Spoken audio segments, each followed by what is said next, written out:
All right, we're good. We're good. We're good. We're good. All right, so this is my second live stream during the day, during the same day of September 27th, 2023. I really wanted to talk about this topic right here about the beef or the perceived beef between Black African Americans and African immigrants or Black people from other parts of the world moving to America, because there seems to be this sort of disconnect or this discourse that's constantly going on.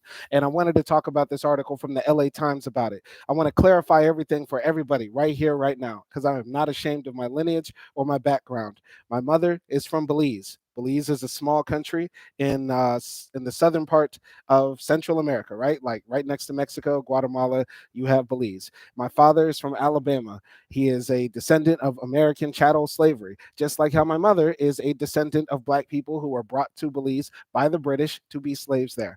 And I'm honest here. I believe Black people need to get reparations in America from the United States government. Black people in Belize and other parts of Central America and the Caribbean need to get reparations from the Spanish government and from the British government. And we need to have a fight against white supremacy, against these ideas in the mind. And I want to make this very clear because I'm going to get it all out of the way right here, right now, because unfortunately on YouTube, a lot of people do not listen.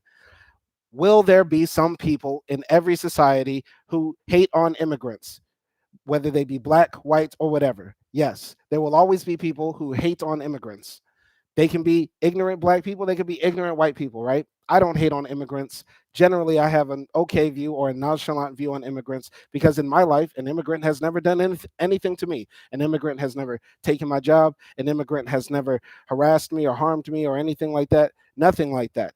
Did I did I did talk about how in Miami there are so many Spanish speaking immigrants that they make it hard for Black people in Miami to actually get jobs and work in certain places. Yes, that is true. And that is a problem. But by and large, immigration, in my opinion, helps a society. That's just my opinion.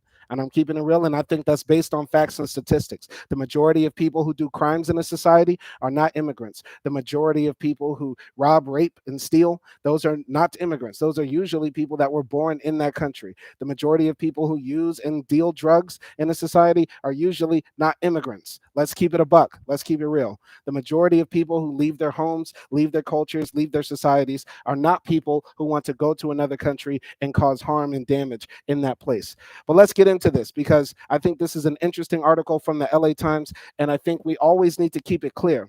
We need to keep this clear that even if there are some people that are ignorant, discriminatory, xenophobic to Black immigrants or other types of immigrants, power rests with the white supremacists. And the white supremacists do the most harm to the most people. And while there might be some Black people who call Africans African booty scratcher or other slurs and stuff like that, who is bombing those African nations, who is keeping those African nations economically deprived, who is the one making immigration or emigration from those African nations very hard, therefore causing people to swim across the Mediterranean and then die just trying to get to a better place where they can have a better life. That's not us. That's never been Black people. We don't have the power to dictate to other Black people or other poor people across the world how their lives will be in their countries and others.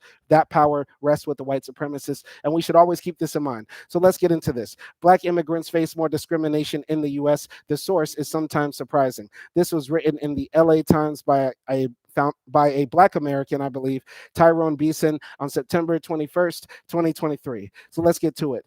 Winsome Pendergrass watches as her fellow Black New Yorkers take selfies in front of Brooklyn's Central Library. Rap lyrics penned by hometown hero Jay-Z cover the Art Deco facade to promote an artistic exhibit dedicated to the hip-hop mogul. But Pendergrass feels more drawn to the weekend farmers market she frequents across the street, where tables loaded with fresh produce transport her back to her homeland, 2,500 miles south in Jamaica. She picks up a yam, also a staple in Black American kitchens, and expounds on its use in African cooking. She holds a bright green okra spear and explains how her older Jamaican relatives, like countless Black elders in the U.S., were unfazed by the nutrient-rich vegetables' slimy texture. Okay. Anyway, she marvels at the way enslaved Africans, her ancestors, and the forebears of most Black Americans sustained themselves by transforming the worst cuts of meat into flavorful meals. Black people be they in Jamaica or the US, carry inside them this capacity for perseverance over adversity and scarcity, she says. And yet it feels to her as though some Black Americans look down on Black newcomers and resent them for taking opportunities they fought long and hard to get. You know, the people who tell me to go back to my country the most is Black people, not white people, Pendergrass says with a sigh.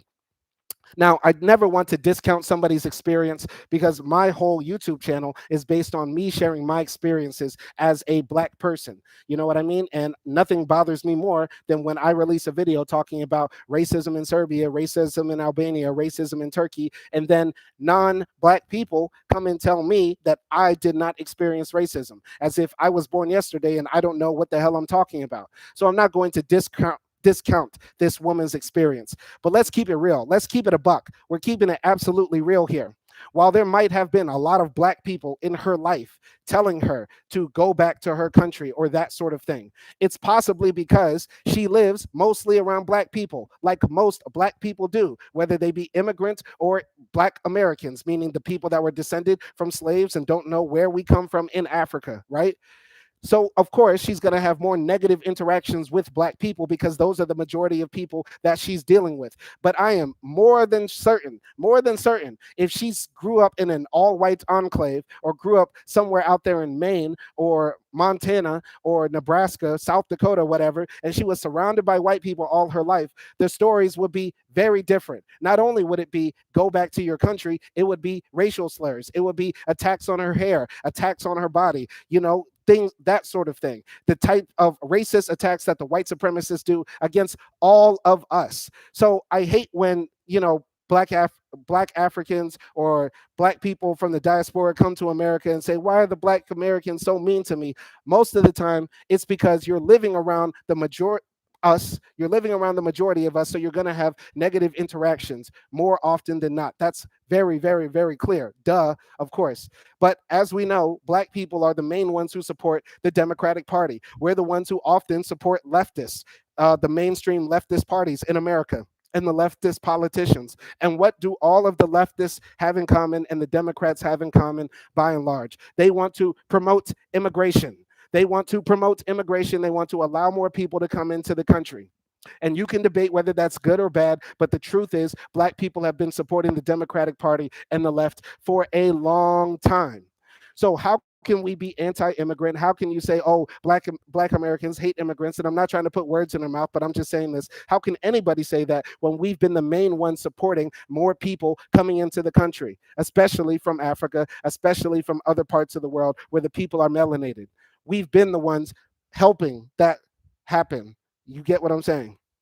So, her experiences reflect a widespread reality among Black immigrants whose ranks have swelled from just over 2 million in 2000 to nearly 5 million today, or about 1/10 of the nation's Black population, according to the U.S. Census Bureau. These newcomers, who've settled mostly in East Coast cities such as New York, Newark, Washington, and Miami, are expected to double in number by 2060. Pendergrass, 64, who migrated to the U.S. 2 decades ago and became a naturalized citizen in 2011, is a part of that surge. She participated in a nationwide survey of immigrants conducted by the Times in partnership with KFF, formerly known as the Kaiser Family Foundation, that provides unprecedented insight into the 1 in 6 American adults who were born in other countries. And I believe this is her.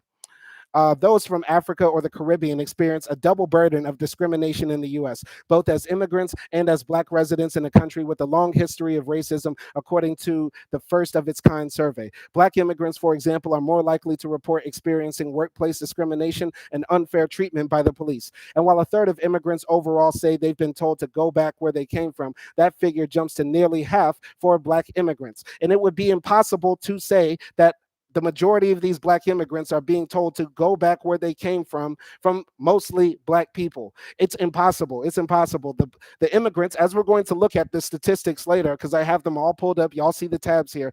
The majority of the time, I bet you, the people that are telling these people go back where they came from or discriminating against them based on their national origin are not Black people, because that's not in our nature. Most Black people support leftist politics. They're okay with immigration and that sort of thing. But if you get into a fight with somebody on the bus or the subway or at work or something like that, and you tend to be around Black people, of course you're going to have those interactions. But trust and believe, black immigrants, the majority of people who have angst against y'all are the right, are the conservatives, are generally white Americans and white supremacists in general. The majority of white Americans support the Republican Party, which is anti immigration. So, of course, if somebody's going to yell at you, go back to Africa or go back to wherever you came from, the majority of the time, that's going to be a conservative white supremacist. Let's keep it a buck. Let's keep it real. Don't put the blame on black Americans for any sort of discrimination against black Africans or black people from the diaspora, because we are the number one people who support it, have been supporting it, and will always support it. Let's continue building here.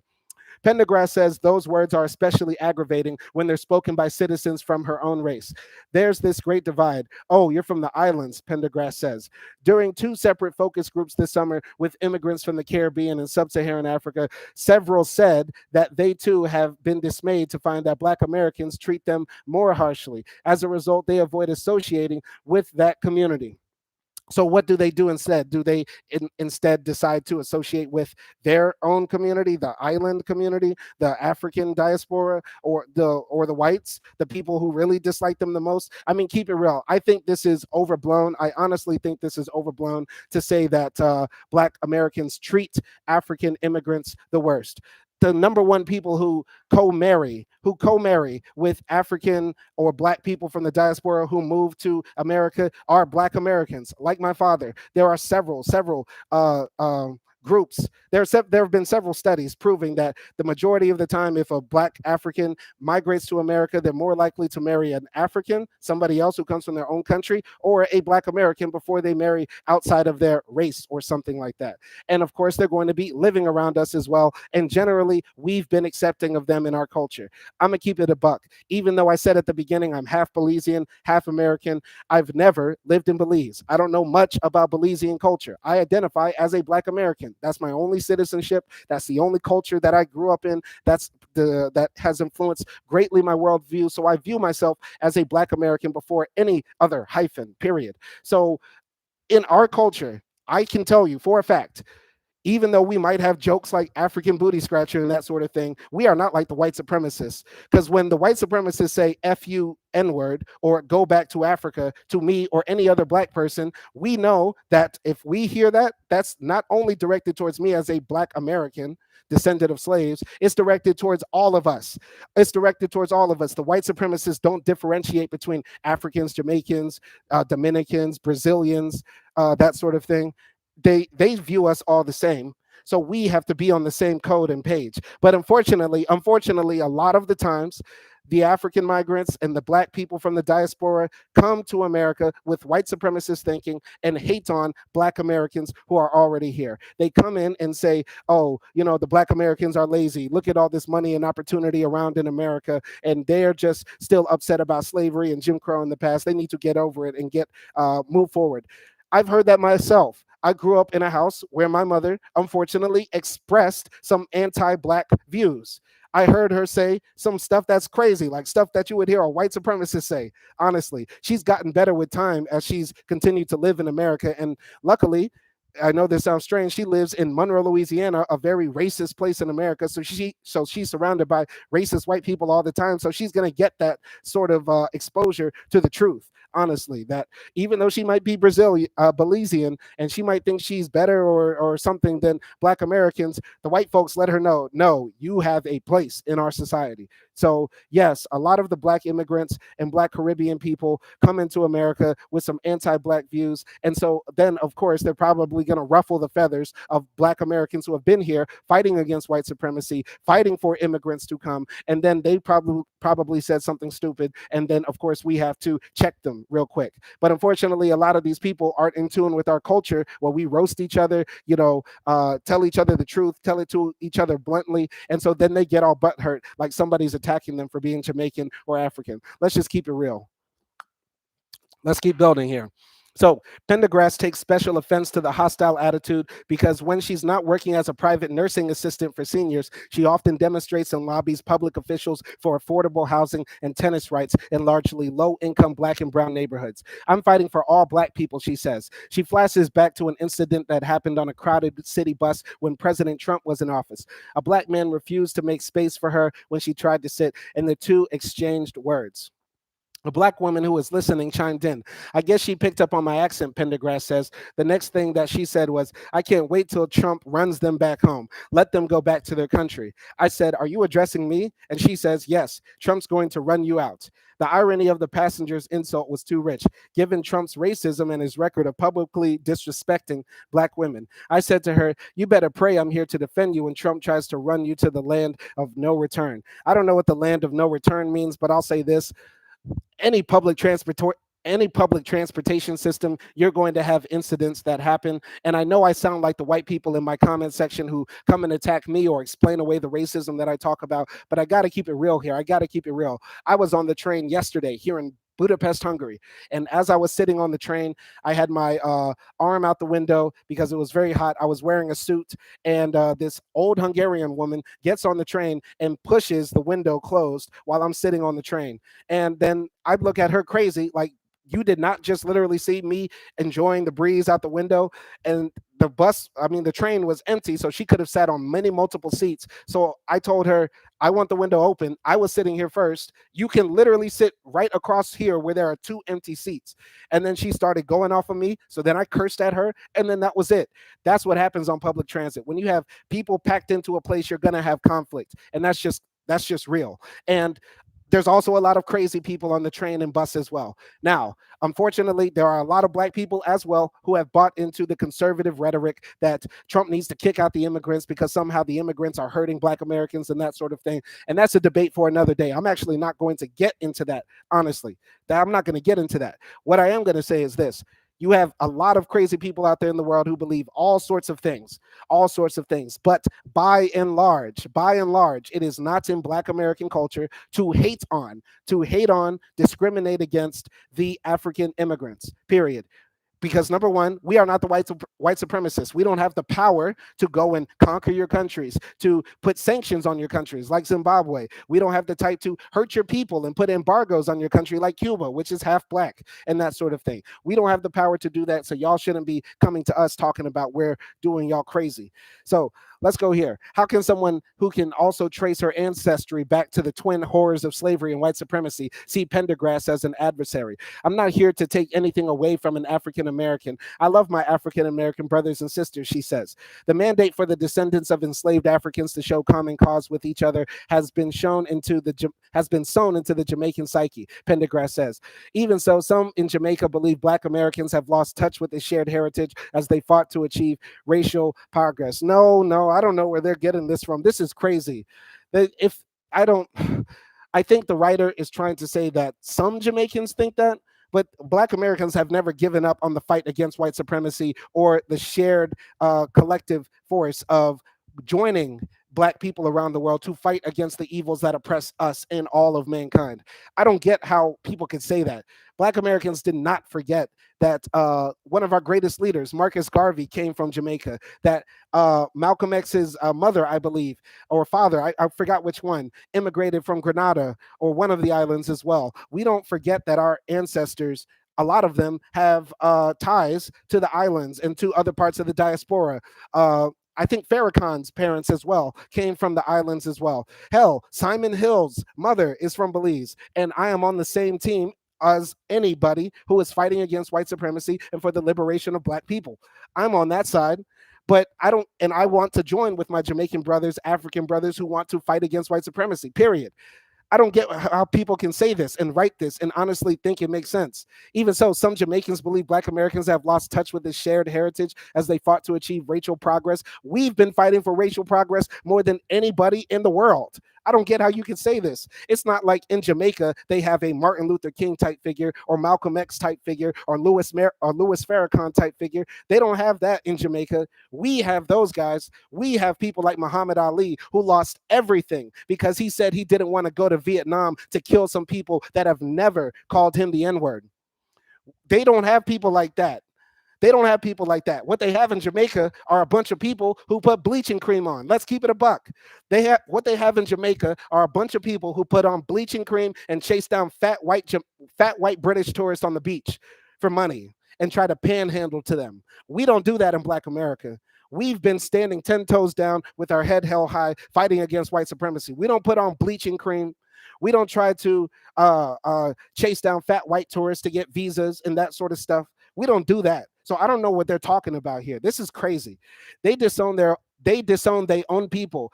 But what a day when I people come together, start to hold each other. Reggae legend Burning Spear sings in Greetings, his 1982 musical plea to Black America.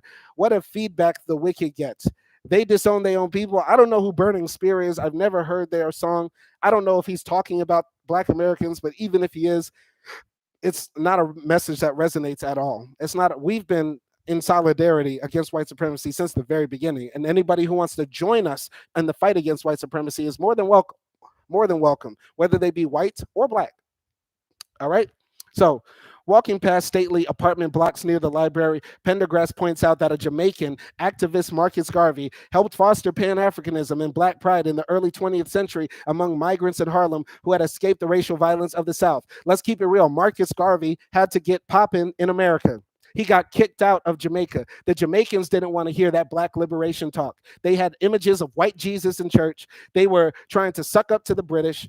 They were trying to separate themselves based on skin color and create a caste system there. Marcus Garvey had to come to America, and Black Americans were receptive to the message of Black liberation and returning to Africa and doing for self.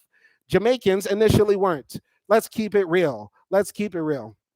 We know the whole story of slavery that everybody is trying to deny, Pendergrass says, nodding to the political rift in the U.S. over the teaching of Black history. This country's foundation is built on their backs and the backs of their parents and the parents before them and the parents before them. It happened to us here in this country and in the Caribbean and other parts of the world, she says. This should make us come together. We are together. The only people who are not with us are people who tried to undermine us in our fight against white supremacy. There are a lot of black people from the diaspora and from Africa who emigrate to America and then try to say Black Americans don't need reparations. Black Americans don't need welfare. Black Americans don't need any sort of government program to help them lift them out of poverty, or economic deprivation. There are a lot of black people from the diaspora and Africa who come to America and say this. They try to undermine our progress and our fight against white supremacy.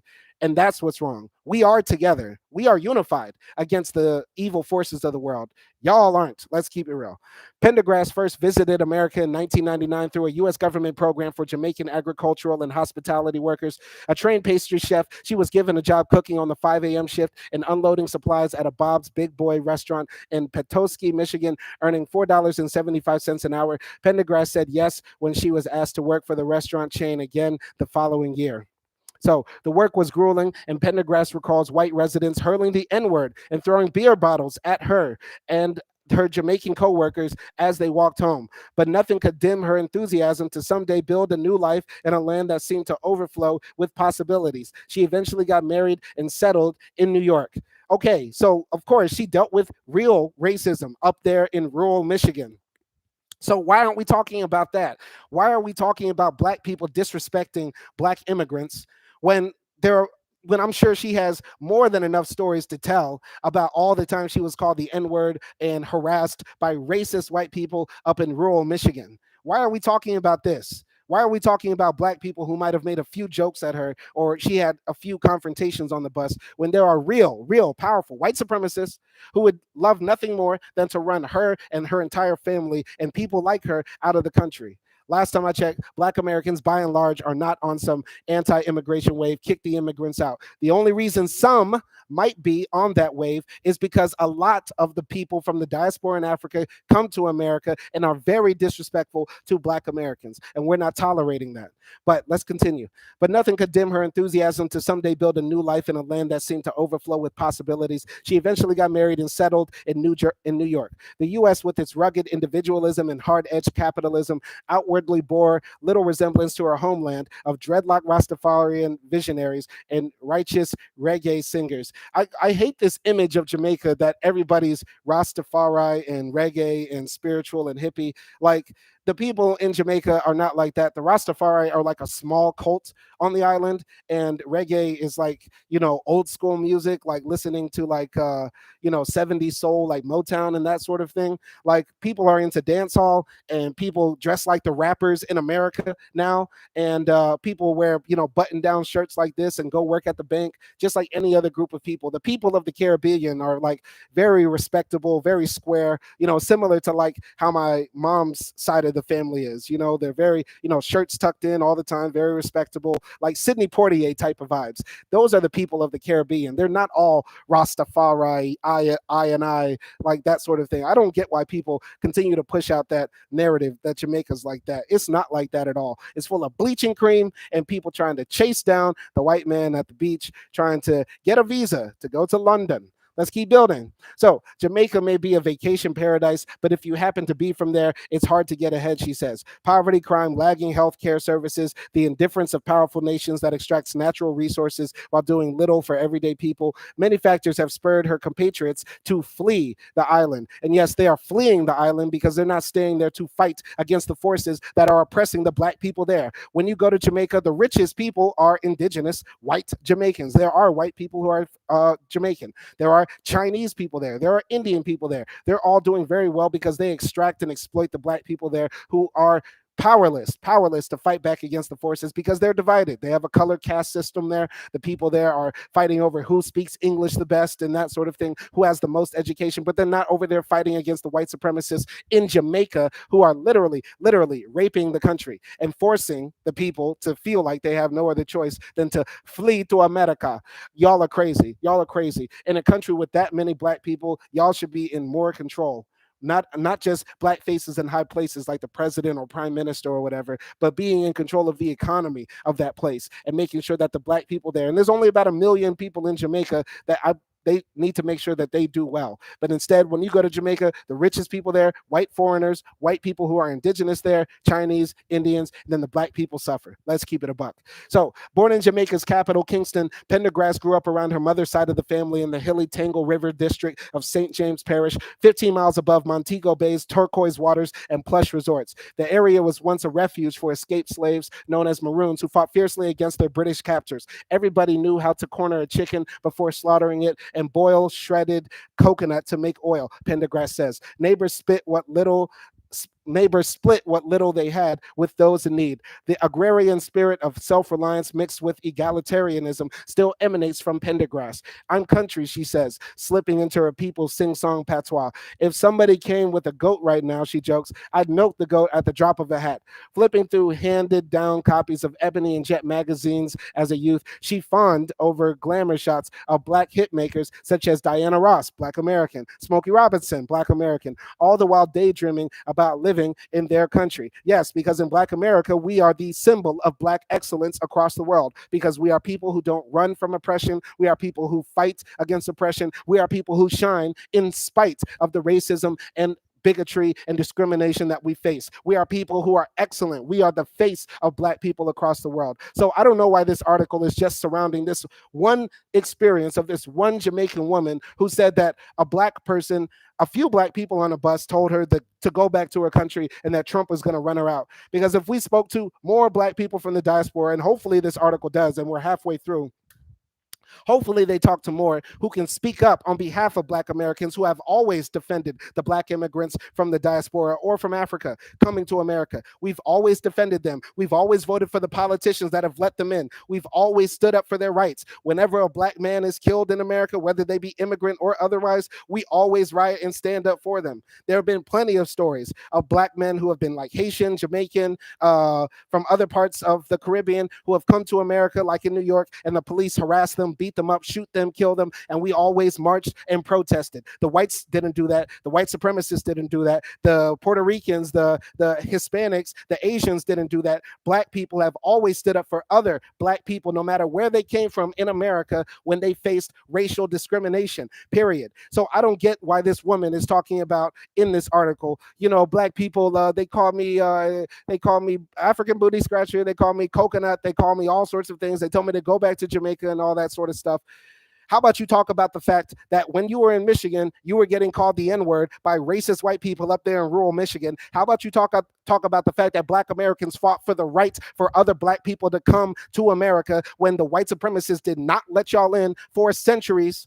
How about you talk about that before you talk about two or three people, being mean to you or rude to you on the bus? Let's keep it a buck, man. So Pendergrass says there are times when she still feels like an outsider looking in at Black America. To compensate, she holds tight to what gives her comfort, the culture of the tropics. So because she cannot be a Black American, because she admires us so much, but then she still feels ostracized, instead of just admitting it and giving it up and saying, yo, Black Americans helped us, Black Americans helped our country grow, Black Americans have always stood up for our rights and that sort of thing, and Black Americans by and large do not disrespect Black immigrants. She can't just give it up and say, yo, salute to them, Black Americans hold it down. She has to say, oh, I got to continue to make more jerk chicken. I got to continue talking about how the beef patties are better than fried chicken or whatever, stuff like that. You know what I mean?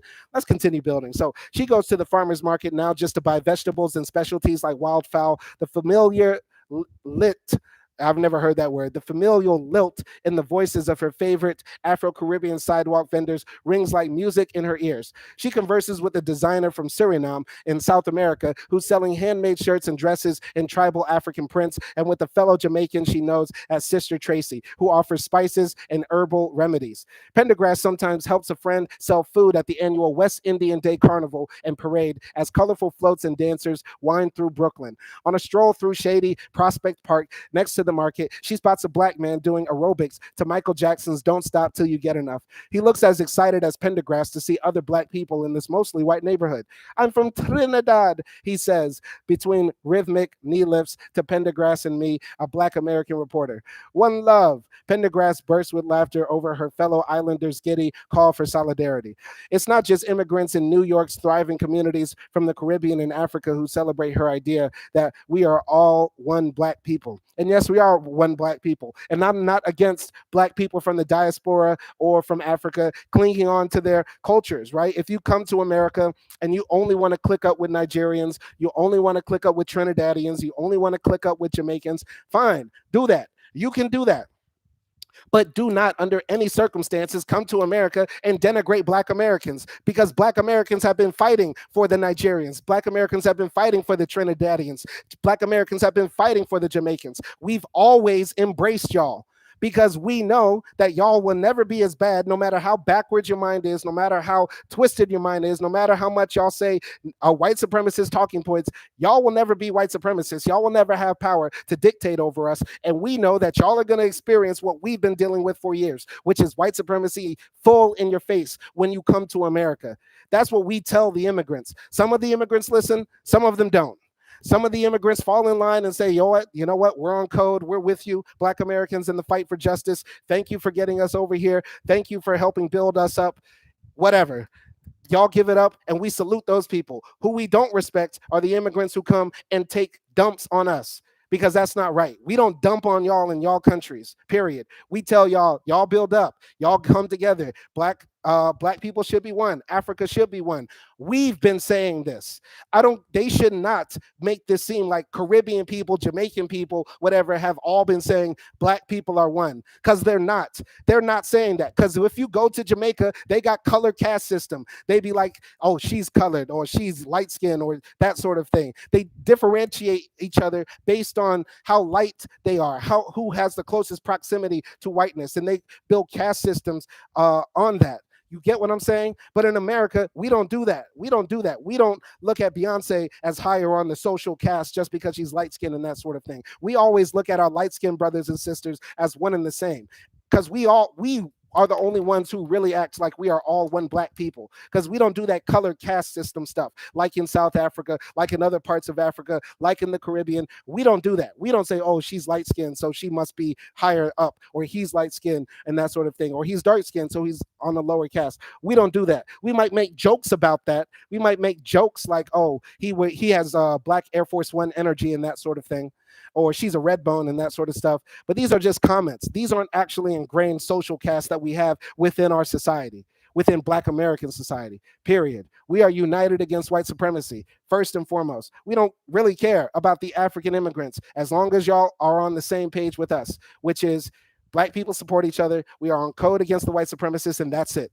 Let's continue building. So, Black American civil rights leaders, entertainers, artists, and educators in the 1960s and 70s saw hope for racial uplift in the liberation of nations such as Jamaica, Ghana, and Kenya from white colonial rule. Today, more and more descendants of enslaved Africans are using DNA testing to trace their roots to their ancestral homelands. As Pendergrass makes her way back to where she lives in Brooklyn's Brownsville neighborhood to rest on a 95-degree day, a block party gears up in the Bedford-Stuyvesant district a few miles away. Kids race through the spray of a fire hydrant, and families barbecue on their front stoops. Revelers dance and sweat on the asphalt to Black house music mixed with African and Afro-Latino rhythms. Sharon Jackman, a Black American who made a special trip from New Jersey to attend, twirls, struts, leaps, and two steps to the beat. And here she is getting her groove on. All right, girl, I see you. All right, let's continue building here. So there are no words in the dictionary, she says, that can adequately capture the power of this musical fashion or the unifying message in the song's lyrics. Jackman, who had many West Indian friends,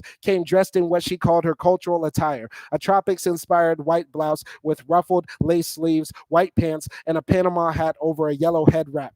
Yet, when told that many African and West Indian immigrants feel alienated from Black America, she nods with recognition. For whatever reason, we tend to separate ourselves. We tend to separate ourselves. She is referring to her community, not Black Americans. We don't try to segregate from y'all. We don't say, oh, this is little Black America. Y'all be coming to America and say, this is little Kingston, this is little Nairobi, this is little Accra, and that sort of thing. Y'all be doing that. We don't be doing that because we realize y'all might set up those communities, but wait until they Black Wall Street that community. We've been dealing with white supremacists for years, and we've been trying to tell the Black immigrants coming into America, hey, y'all enjoy America. We did a great job building it up. We've been fighting for years against these white supremacists. You're more than welcome to enjoy everything we have, our culture, our food, our money, that sort of thing. Y'all can do that. Just please don't disrespect us as Black Americans.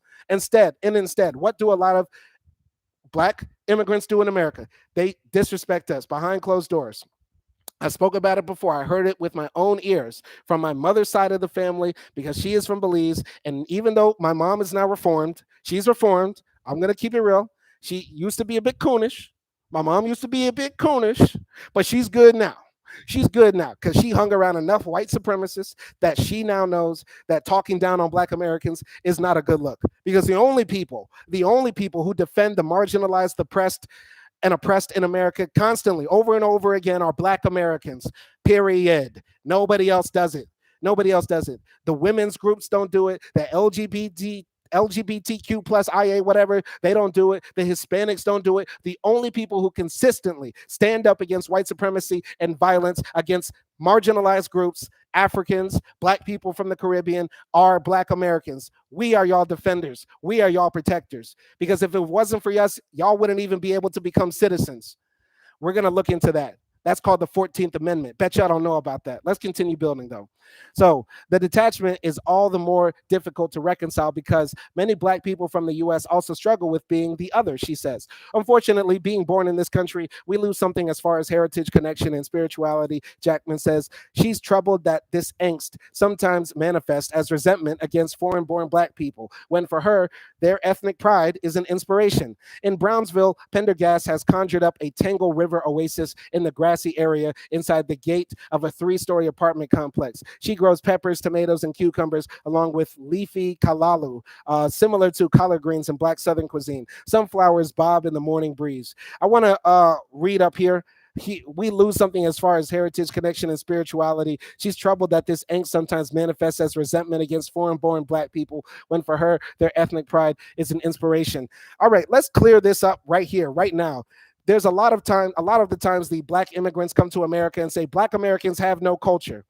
But I want to ask y'all, what is jazz? What is blues? What is hip hop? What is modern fashion? What is streetwear? What is half of the slang that comprises the English language today? All of that derived from Black American culture, soul food.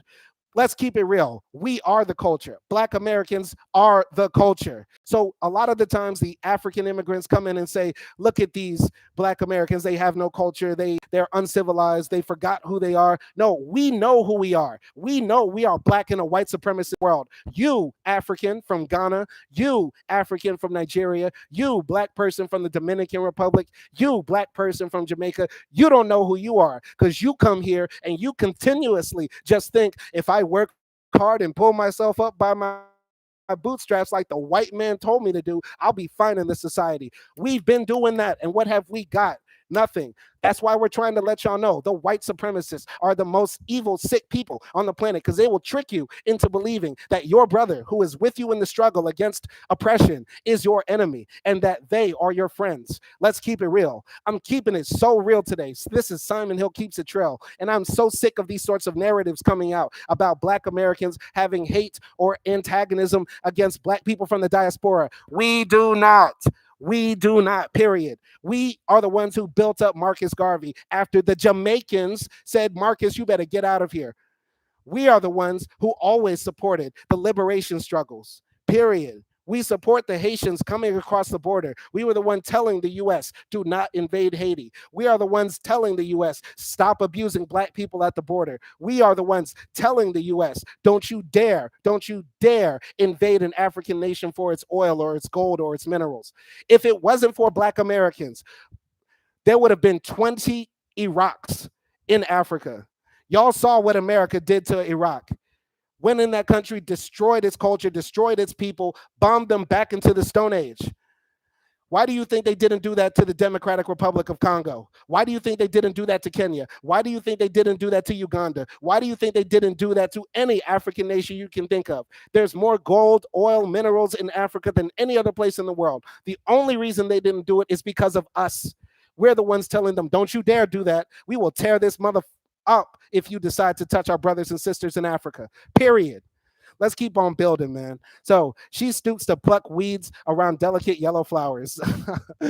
Talk about a weird segue. Let's keep building. In Jamaica, we call it 10 o'clock, she says of the flowers with a grin. It blooms brightly, wildly at 10 o'clock, and then it dies. Wearing a shirt that says, House Everyone, her long twist of salt and pepper hair pulled back in a ponytail, Pendergrass is all smiles. Now divorced, she lives in a modest apartment with an adult daughter, as well as a granddaughter who relocated to the U.S. after Pendergrass's eldest child died of kidney failure in Jamaica. There's a living room with a dining nook, small kitchen, and 3 small bedrooms. And this is the kitchen right here. So Pendergrass sits on a stool next to her 20-year-old granddaughter, Aaliyah Folks, and lays her head on her shoulder. She's grateful to the U.S. for issuing Folks a green card last year, allowing her to work and to go to school. Pendergrass' personal goal is like that of many immigrants, to buy property and own a stake in her adopted country. With all of the problems in Jamaica, it made America seem like heaven, she says. She discovered that the socioeconomic distress doesn't necessarily end at the U.S. border. Pendergrass says most of the residents on her street are also from the islands, and many live paycheck to paycheck. Half of the Black immigrants in the Times KFF survey said that they had problems covering basic necessities more than immigrants of other races, and they were significantly more likely to say they work in jobs for which they are overqualified. Is that our fault? Is that Black Americans' fault? Why is this article trying to paint Black Americans as if we're attacking immigrants when we're not the ones who are not giving them jobs? We're the ones not deciding to give them proper housing. We're not the ones putting them in slums. That's all the white supremacists. But instead, what does this article do? And what is the general narrative out there? That Black Americans somehow hate on or disrespect Black immigrants. Not true. Absolutely not true. Gang violence is also a worry, Pendergrass says. Oh my God, we're just going into tropes now. Metro trains rumble overhead as she gives a tour of her neighborhood. A handful of Black children take refuge from the heat in a public pool for a few blocks away. A young Black athlete practices his soccer kick on a nearby playing field. Pendergrass explains how white flight in the 1960s and 70s resulted in the stark racial segregation that makes the neighborhood feel like an island in its own right, populated almost entirely by Black people. She stops next to a high-rise public housing complex and watches as residents receive groceries from a food giveaway van. She fears that the new apartments cropping up among the mom and pop businesses, corner liquor shops, and storefront churches could force out families that have few other housing options. Back at home, Pendergrass lunches on spicy goat curry from one of the neighborhood's Jamaican restaurants. She's brightened up the living room with potted plants that catch the sunlight pouring through a window. The apartment is where she rejuvenates her spirit. In Tangle River, life revolved around church. In Brooklyn, she prefers to practice her faith privately at home. She lies on her bed, stretches on her arms, and prays, sometimes at 3 or 4 in the morning, when it seems as though no one is awake but her and God. Those solitary prayer vigils keep her grounded because even though she's grown accustomed to being told she's not welcome, navigating her status as both a black woman and an immigrant can still leave her feeling adrift. Pendergrass relates a more positive experience that gave her a fleeting taste of an embrace from Black America might feel like. Okay. So, yeah, it happened during a visit years ago to the Old Slave Market Museum in Charleston, South Carolina, once a major arrival for port slaves. Something came over me, Pendergrass says. I was hearing sounds. I was transported. Nearby, an elderly member of South Carolina's Gullah Geechee people, descendants of Africans who were forced to labor on plantations along the Atlantic coast, was busy weaving a traditional hat on sweetgrass.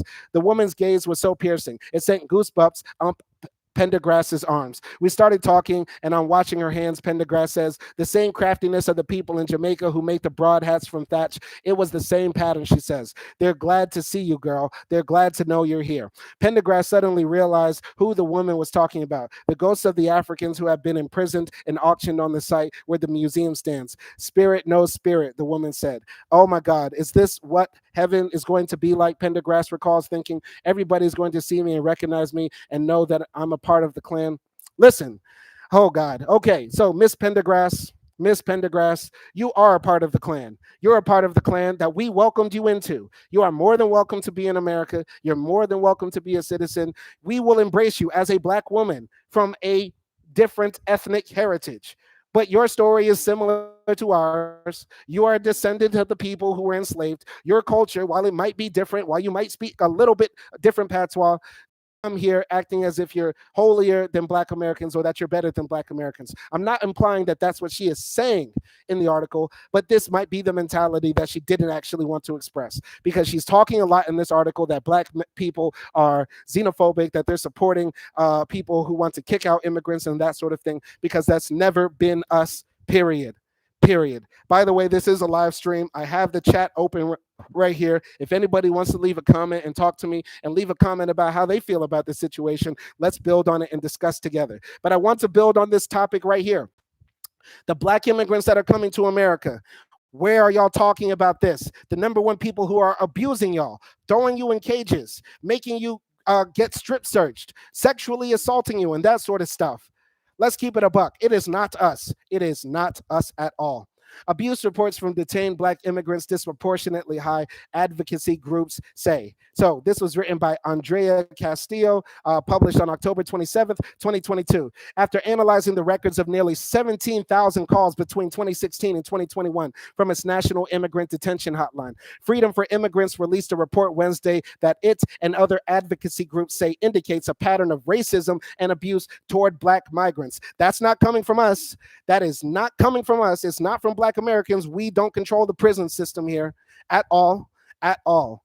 Among the findings of the report, the group concluded that 28% of 2,200 abuse-related reports came from detainees from predominantly Black countries, despite accounting for 6% of the detained population in 2019, according to their analysis of the most recent population data by country of origin from the Transactional Records Access Clearinghouse, a nonpartisan data research organization at Syracuse University. Freedom for Immigrants and the other groups behind the report, including the Black LGBTQIA+ Migrant Project, the Black Alliance for Just Immigration, and the Undocu Black Network, advocates for the abolition of immigrant detention. Listen, once again, I've said what I said about nations and borders and how I feel about nationalism and that sort of thing, but I have to keep it real. I have to keep it real. As we live in this society now, every nation does, on paper, have the right to defend their borders how they want to. But that does not mean that a country has to be cruel to people, that it needs to abuse people, that it needs to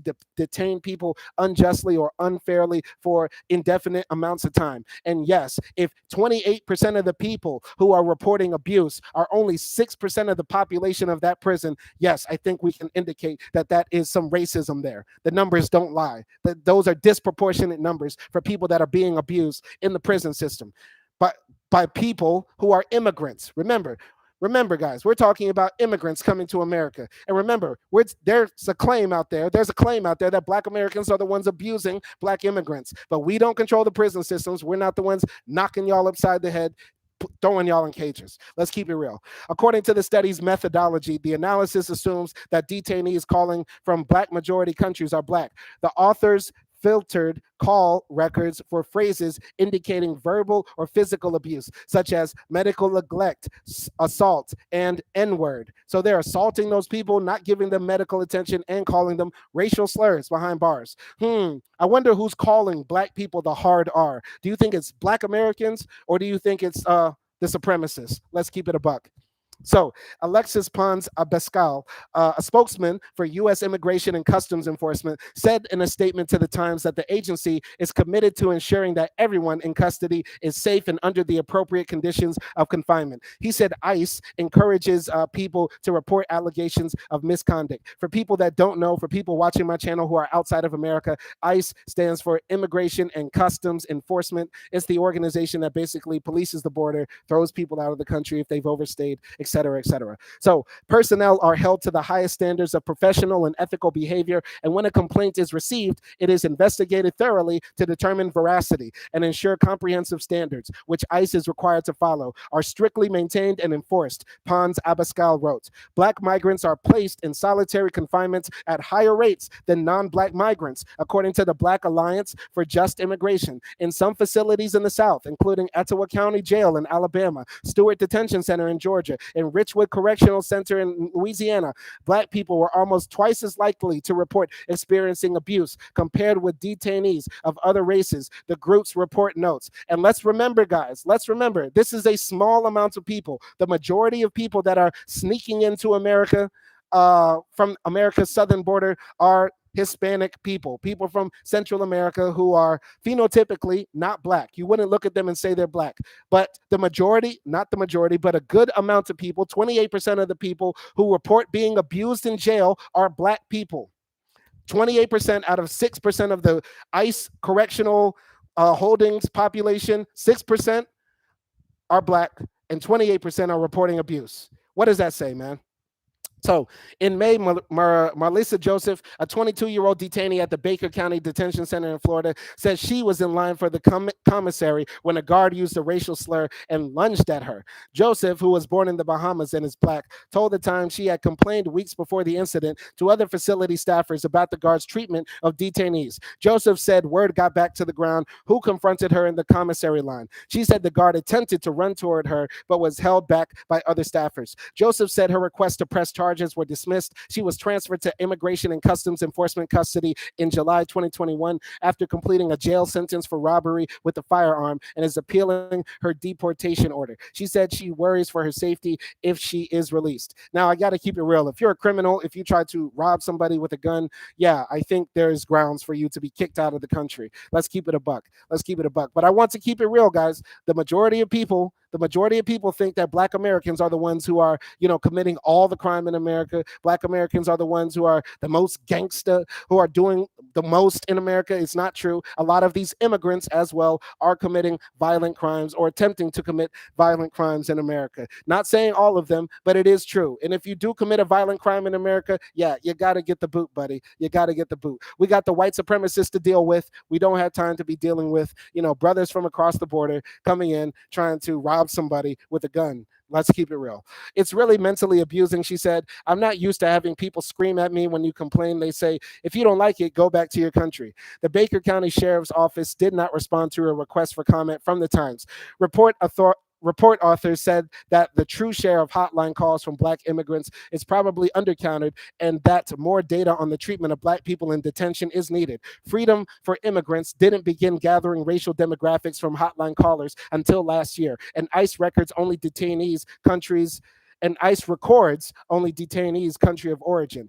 Pons Abascal, the ICE spokesman, didn't respond to a question about why the agency doesn't gather racial demographics. We must stop treating Black migrants' cries for redress and accountability as isolated incidents and instead recognize them as being indicative of the systematic harm taking place, the report states. By not collecting race and ethnicity data as a standard among other government and law enforcement agencies, the Department of Homeland Security is able to obscure the anti-Black violence and abuse perpetrated against immigrants. Now, I got to keep it real here. There's some people that don't like how in America all of our documents ask us to indicate your race. There are some people that say, if you don't want racism to exist, why don't you stop talking about race? Why don't you stop dividing people by race and that sort of thing? But what we don't want in America is a situation like France. In France, where there are a ton of Black people, that country purposefully does not count racial identity on its census or any government documents and that sort of thing. In France, everybody is French. There is no such thing as a white French person or a Black French person. They just view everybody as French, hypothetically, theoretically, on paper, right? But if we talk to our Black brothers and sisters in France, what do they tell us? There is rampant anti-Black racism happening in France. But what hurts their ability to fight it is that the government does not collect data on actually how many Black people there are. So nobody can ever substantiate. Nobody can ever substantiate how many Black people are actually living in the ghettos, how many Black people are actually unemployed, how much money the average Black person makes in France, and that sort of thing. We can estimate, we can guess, we can do theoretical, mumbo jumbo with numbers to find out the answer, but it's very hard. I do think that societies that have visible ethnic minorities do need to count those people or let those people be able to self-identify to the government so we can keep track in statistics on anti-Black violence or anti-Black discrimination that's happening. That way we can actually make sure that people are being treated fairly, because we don't want to have this, phantom ghost problem that we don't know exactly where it is. Let's find out where it is. So let's continue building here. Freedom for Immigrants National Hotline receives an average of 250 calls per week. Staffers review the calls twice a week and select the most significant cause of abuse for intervention by advocates and lawyers. Over the course of 2 years, ending in August, half the cases that the organization submitted complaints for were on behalf of Black detainees. In 2019, ICE shut down the hotline shortly after it was featured on the show Orange is the New Black. Freedom for Immigrants sued, arguing the termination was an act of retaliation and a violation of free speech. Months later, a judge ordered the federal government to restore the hotline. Toll-free numbers for pro bono attorneys and organizations must be approved as extensions issued by the phone service provider for detention facilities, because such numbers aren't accessible to detainees inside the facilities. Detainees can also report complaints to an internal DHS helpline or to the Office of Inspector General, but 911 is inaccessible and they must pay for calls to other numbers. Unlike criminal inmates, immigrant detainees are not entitled to free legal counsel or phone calls. Advocates have spoken out about injustices against Black migrants for years. Last year, images from the border in Del Rio, Texas, showed Haitian migrants being chased by Border Patrol officers on horseback carrying the whips. The year before, Cameroonians detained in Louisiana and Mississippi said they were threatened, beaten, and forced into signing deportation documents. So yeah, we all saw those images where the white guys on horseback were like whipping those Haitians, rounding them up, lassoing them. It was crazy. It was like a picture from 1823, man. You would think, slavery was back, man. Jim Crow back. Jim Crow back.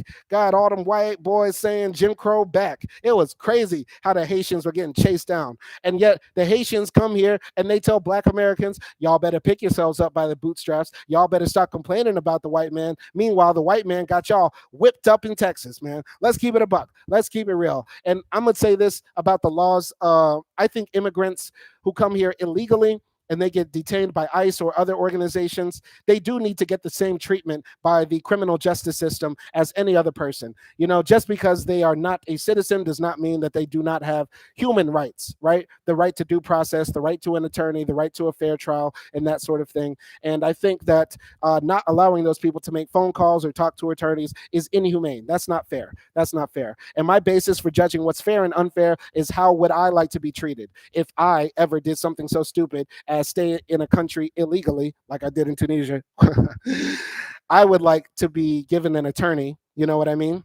If I was ever in a situation where I was hemmed up because of immigration, right? I think about myself like that. So I want what's for other people what I want for myself. You feel me? Let's continue building. In 2021, black detainees filed a civil rights complaint about sexual assault, retaliation, and other abusive conditions at Chrome North Service Processing Center in Miami. Medically vulnerable detainees at Stewart Detention Center in Georgia also filed a civil rights complaint last year.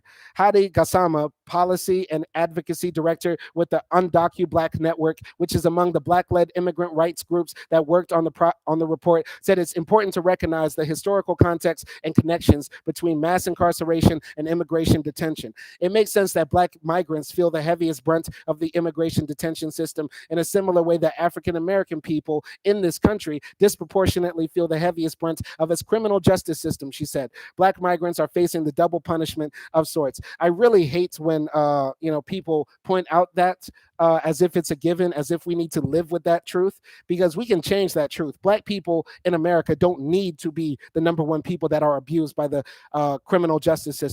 Black migrants don't have to be the people that suffer the most violence and racial slurs from ICE and that sort of thing. It does not have to be that way. We can change this world. And once again, Black Americans have always stood up for African immigration to the U.S. And I'm not going to read all of this article, but I think I want to get it clear. I want to get the numbers clear because some people say, the Africans are taking over and that sort of thing. No.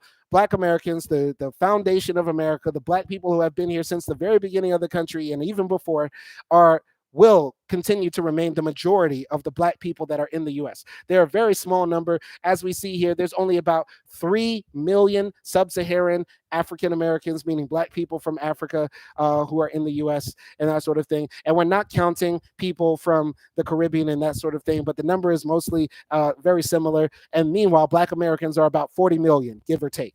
So let's read a little bit about African immigration to the United States. This refers to immigrants to the US who are or were nationals of modern African countries. The term African in the scope of this article refers to geographical or national origins rather than racial affiliation. Between the Immigration and Nationality Act of 1965 and 2017, sub-Saharan African-born population in the United States grew to 2.1 million people. And it was very hard for Black people from Africa to migrate here. I have the article here for the Immigration and Nationality Act of 1952. We're not going to read it all because it's very long and tedious and boring.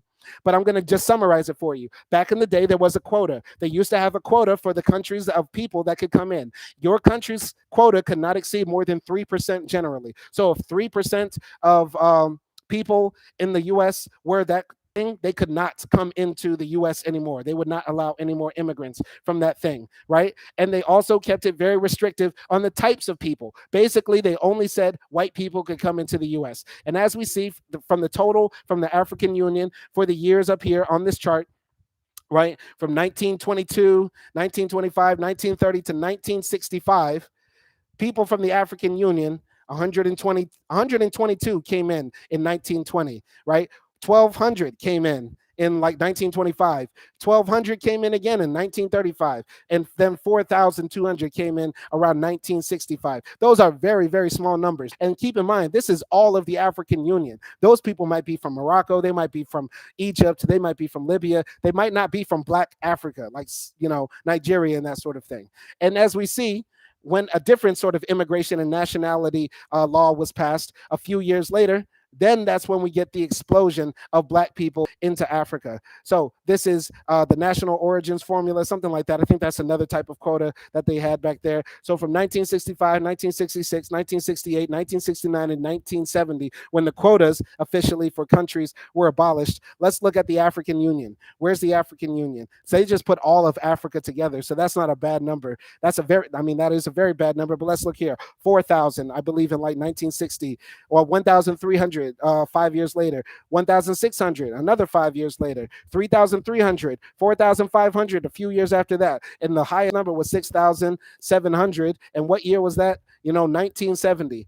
You know what I mean? So Black Africans did not start coming into America until very recently, only a few decades ago. And I wonder why that is. I wonder why. Let's read more. So, sub Saharan Africans in the United States come from almost all regions in Africa and do not constitute a homogenous group. They include peoples from different national, linguistic, ethnic, racial, cultural, and social backgrounds. As such, U.S. and foreign born sub Saharan Africans are distinct from native born African Americans, many of whose ancestors were involuntarily brought from West and Central Africa to the colonial United States by means of the historic Atlantic slave trade. African immigration is now driving the growth of the black population in New York City. So let's look in this.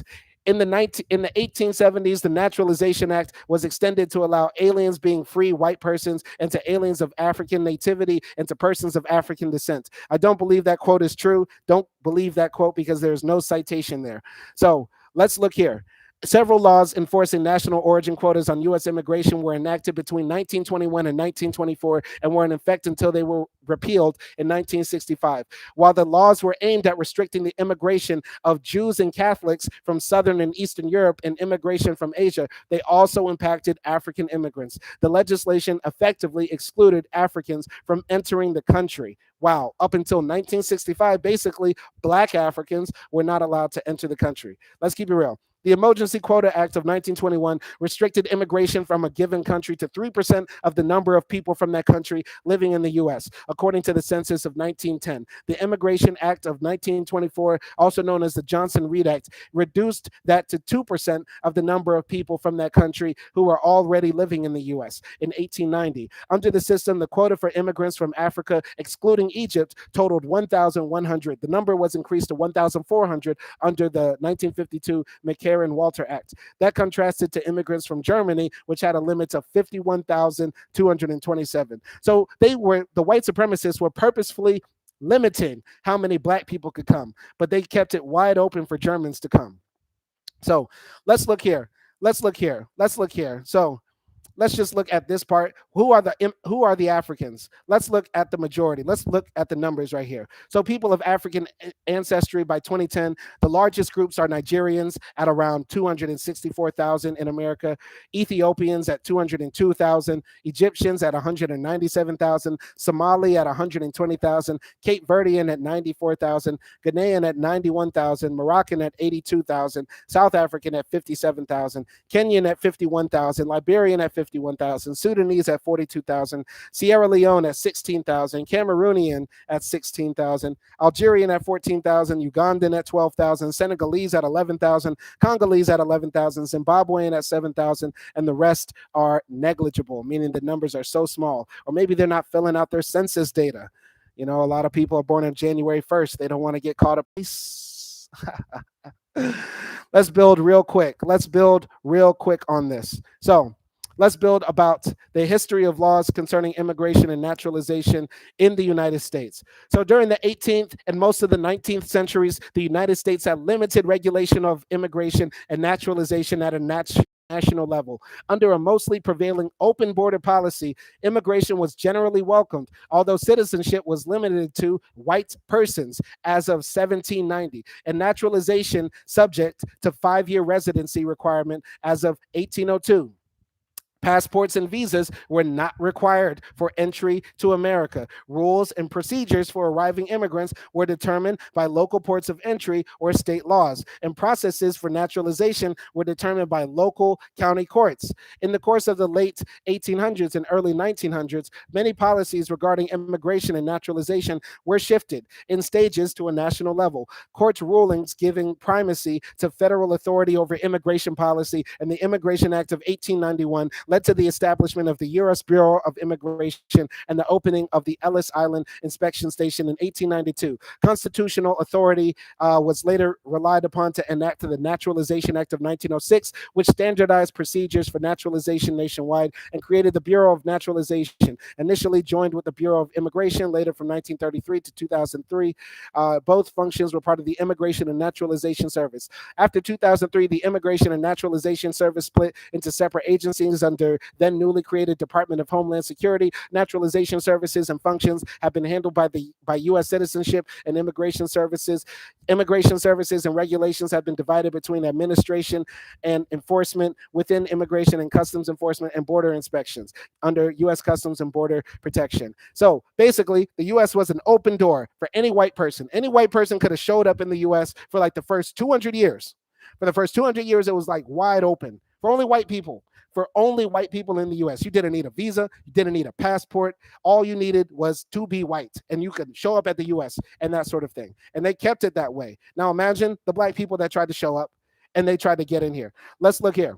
Let's look here. So the United States Constitution was adopted on September 17th, 1787. Article 1, Section 8, Clause 4 of the Constitution expressly gives the United States Congress the power to establish a uniform rule of naturalization. Pursuant to this power, Congress in 1790 passed the first naturalization law for the United States, the Naturalization Act of 1790. The law enabled those who had resided in the country for 2 years and had kept their current state of residence for a year to apply for citizenship. However, it restricted naturalization to free white persons of good moral character. Oddly, the law authorized any court's record to perform naturalization. In other words, for over 110 years, any federal or state court of record could naturalize a qualified applicant. Ain't that crazy? You just show up to a court, live in the U.S. for 5 years, be a good white person, and you can become a citizen. But that was only for white people for like 110 years. Wow. So the Naturalization Act of 1795 increased the residency requirement to 5 years residence and added a requirement to give a 3 years notice of intention to apply for citizenship. In the Naturalization Act of 1798 further increased the residency requirements to 14 years and required 5 years notice of intent to apply for citizenship. So the Naturalization Law of 1802 repealed and replaced the Naturalization Act of 1798. The 14th Amendment, based on the Civil Rights Act of 1866, was passed in 1868 to provide citizenship for former slaves. I know y'all don't know this, but the white supremacists did not want to give black people citizenship after we got free from slavery. And the only reason now a lot of black immigrants can come here and pop out 10, 20 babies, and all of them are American citizens, whether they came here legally or not, the only reason is because black Americans fought for the 14th Amendment to be guaranteed to be citizens, to be counted as citizens, to be seen as citizens. That's the only way. Before then, you had to only be white to get in. And then on top of that, they were going to say, well, your grandfather had to be white, or your grandfather had to be a citizen, or that sort of thing. They were going to make it very hard for immigrants to come to the U.S. and live in the U.S. if it were not for black people fighting for the rights of everybody to be able to come here. Let's continue building. The 1866 Act read that all persons born in the United States subject to any foreign power, excluding Indians not taxed, are hereby declared to be citizens of the United States, and such citizens of every race and color, without regard to any previous condition of slavery or involuntary servitude, shall have the same rights as enjoyed by white citizens. The phrase in the 14th Amendment reversed the conditional clause to read, all persons born and naturalized in the United States, the subject to the jurisdiction thereof, are citizens of the United States and of the state wherein they reside. This was applied by the Supreme Court in the 1898 case United States versus Wong Kim Ark to deal with the child of Chinese citizens who were legally resident in the U.S. at the time of his birth, with exceptions such as the children of diplomats and American Indians, which means citizenship by birth, and jus sanguis, which means citizenship by bloodline, for a further discussion. So the 1870 law, the law was brought in to allow African Americans to be naturalized. Asian immigrants were excluded from naturalization, but not from living in the United States. There were also significant restrictions on some Asians at the state level in California. For example, non-citizen Asians were not allowed to own land. So let's do this. So we talked a lot about citizenship and immigration and where these people are coming from and that sort of thing. And this graph sort of explains it all here. So how the African immigrants are coming here.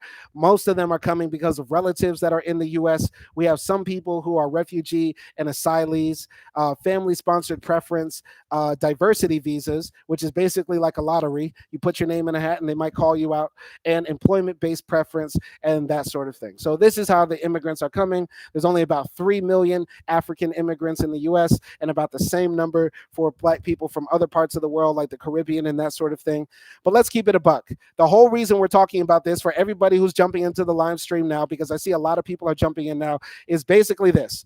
There was this article in the LA Times saying that black immigrants are facing discrimination now from black people who are already here, which is not true. We've always protected our brothers and sisters from the diaspora. We've always protected black people who come from the Caribbean when they come to America. We always embrace them. Yeah, we might joke. Yeah, we might rib on them, but we don't shoot them dead in the streets. And I know somebody's going to bring up the story about the black man in Ohio who went on a killing spree and supposedly he was targeting Haitians. But think about that one black guy who did that specific hate crime, and compare that to the multiple hate crimes that the white supremacists do annually. Annually, the white supremacists go on rampages targeting black people, targeting Asians, targeting Jewish people, targeting Indians, targeting black migrants, targeting black people from the Caribbean and the other parts of the diaspora. The white supremacists go on rampages all throughout the country all year. All throughout the country all year. Where's the smoke for them? We don't want to hear this talk anymore about black Americans having smoke for Africans. We don't hate on y'all. We only here to build y'all up. We're not here to, denigrate y'all culture. Don't come here to America denigrating our culture, and we'll keep it peaceful and we'll keep it a buck. All right? That's what we're doing now. But let's talk about this. I want to prove the fact that black Americans have always fought for the rights of other people to come to America, right? I'm going to read this article real quick, but before, I'm going to take a water break.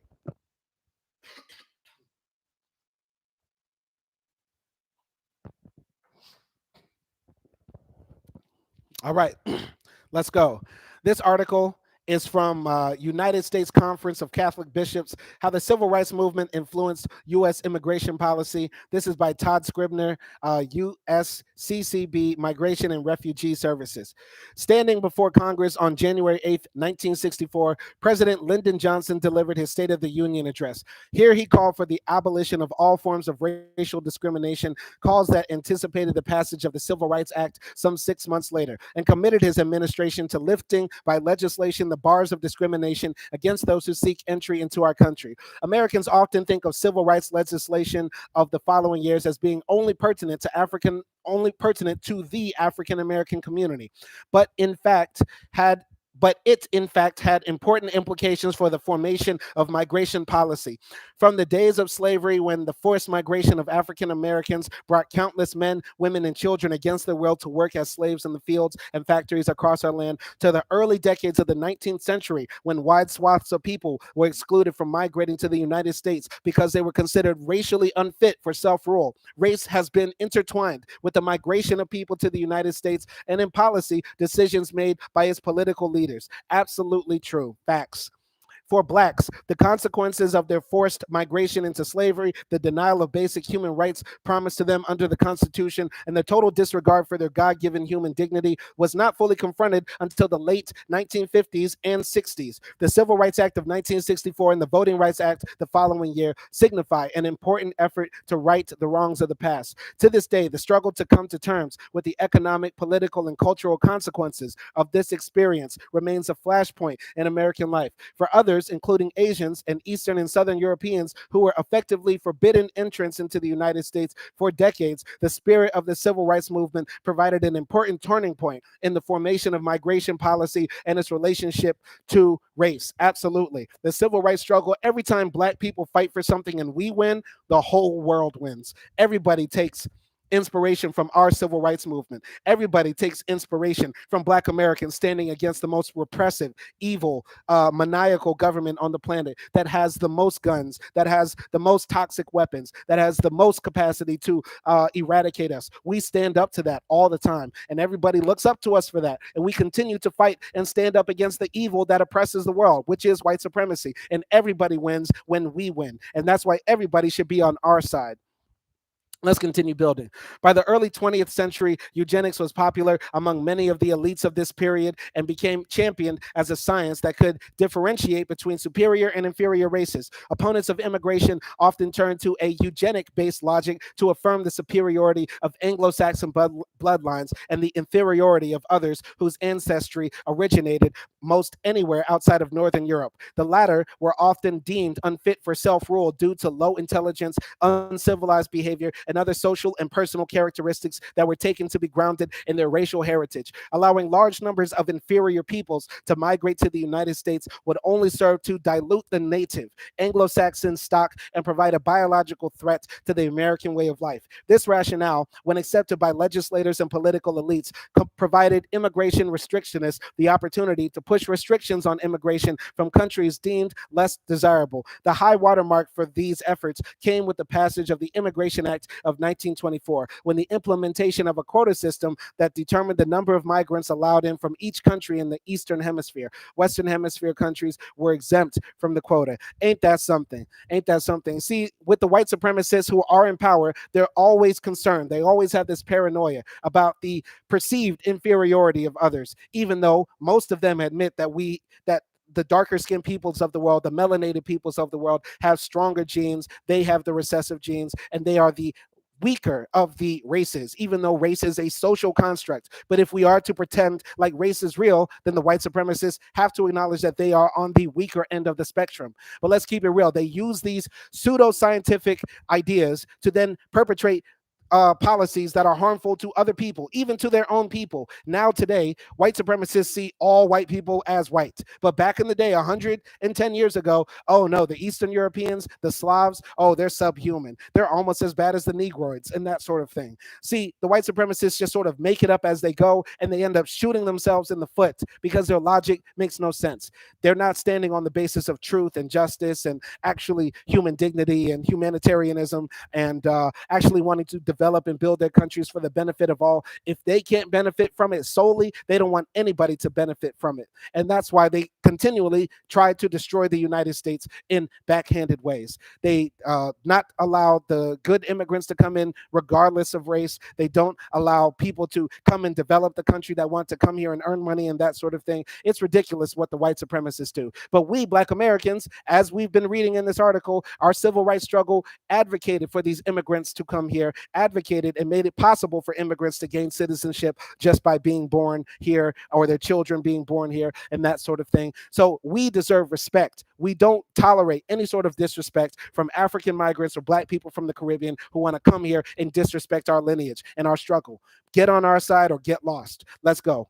This legislation set onerous restrictions on immigration, including a ban on migration from the Asia Pacific Triangle countries, for example, China, the Philippines, Korea, and substantially reduced migration from other parts of the world, including Eastern and Southern Europe. For example, from 1900 to 1910, approximately 200,000 Italians migrated annually to the United States under the newly imposed quota legislation. Only 4,000 Italian migrants were allowed entry. This system remained the norm for nearly 4 decades and ended only with the passage of the Immigration and Nationality Act of 1965. It's very recent. Once again, I said in a live stream before, my dad was born in 1960, meaning up until 1965, America had very racist immigration policies, right? So once again, Black immigrants, where's the smoke for the white supremacists? Don't talk to Black Americans about us calling y'all African booty scratcher or spear chuckers or anything like that before you talk to the white supremacists about why they made it so hard for y'all to come here at first and they let all the white immigrants come here and get a leg up on y'all before y'all even got a chance to get your foot in the door. Let's go. So, efforts to eliminate the racially motivated quota system from our immigration laws embody the same spirit that gave rise to the civil rights legislation during that same period. Although President Lyndon Johnson was slow to act on immigration reform, in part because of his concern that movement on this issue would damage the ability to achieve his broader political agenda, he eventually committed to it in the revocation of the national origins quota. Reflecting on the president's support of immigration reform during this period, Jack Valenti, one of Johnson's close advisors, remarked that the president's eventually and remarked that the president eventually recognized that existing immigration law, and in particular national origins quotas created many decades before on racist grounds, as inconsistent with civil rights and racial justice. Efforts to eliminate the racially motivated quota system from our immigration laws embodied the same spirit that gave rise to civil rights legislation during the same period. Just as civil rights legislation aimed at stopping discriminatory practices aimed at African Americans, for example, Jim Crow, the 1965 immigration legislation sought to eliminate discriminatory and racially based practices that determined who and who could not migrate to the United States. In the place of the quota legislation, the 1965 law emphasized family reunification and, to a lesser extent, skills based migration. By eliminating the quota system, this legislation removed the overt forms of racially based discrimination that had formed the centerpiece of immigration policy for nearly 4 decades. While it has not eliminated some of the more subtle forms of racial suspicion from migration related issues, the Immigration and Nationality Act of 1965 embodied the spirit of the civil rights movement and shared with it many of the objectives that this movement strived to achieve. Absolutely. With the win of civil rights, we were able to win the rights of everybody. So, this woman who is the subject of this article, once again, you have to respect us. I know she was showing a little bit of respect, but there should be no tolerance at all for disrespect for Black Americans when we're talking about immigration, period. We love our brothers from Africa. We love our sisters from the Caribbean. We love all Black people. We love all people on the planet. We don't want anybody to be discriminated against, period. We stand up against white supremacy in all its forms, but we will not take anti Blackness or disrespect for the people, Black Americans, who are the most consistent against, who are most consistent when we're talking about fighting against white supremacy. Let's keep it a buck. And the last point I want to build on today, the last point for this live stream, the 14th Amendment was intended to achieve racial justice, and we must keep it that way. For those who don't know, the 14th Amendment is the amendment in the U.S. Constitution that says anybody born on U.S. soil shall be viewed as a citizen and can be naturalized as a citizen as well, regardless of race, religion, their nationality, everything. And that's because of us, Black Americans. Let's read this very quickly. It's very short. So, July 9th, 2018, this is from the ACLU, published by Dennis Parker, former director, ACLU Racial Justice Program. Few times in recent memory have demanded a more careful examination of our nation's history than now, the year we celebrate the 150th anniversary of the 14th Amendment's passage. At a time when the Trump administration is throwing asylum seekers in jail without due process and undermining efforts to desegregate schools, it is critical to remember that the pervading purpose of the 14th Amendment was to eliminate the oppression of historically subjugated minorities and to provide equality of opportunity. The amendment's ratification on July 9th, 1868, shortly after African Americans were emancipated from slavery, represented a turning point in the country's history. Its passage was an effort to provide substance to the Declaration of Independence's promise of freedom and equality, which from the beginning had not applied to significant parts of the population, including Black people and women. And though those promises were continually reneged upon, the 14th Amendment remained a source of aspiration and hope. Although the 14th Amendment is frequently invoked now, particularly by conservative judges and commentators, to attack affirmative action and efforts to desegregate schools under the guise of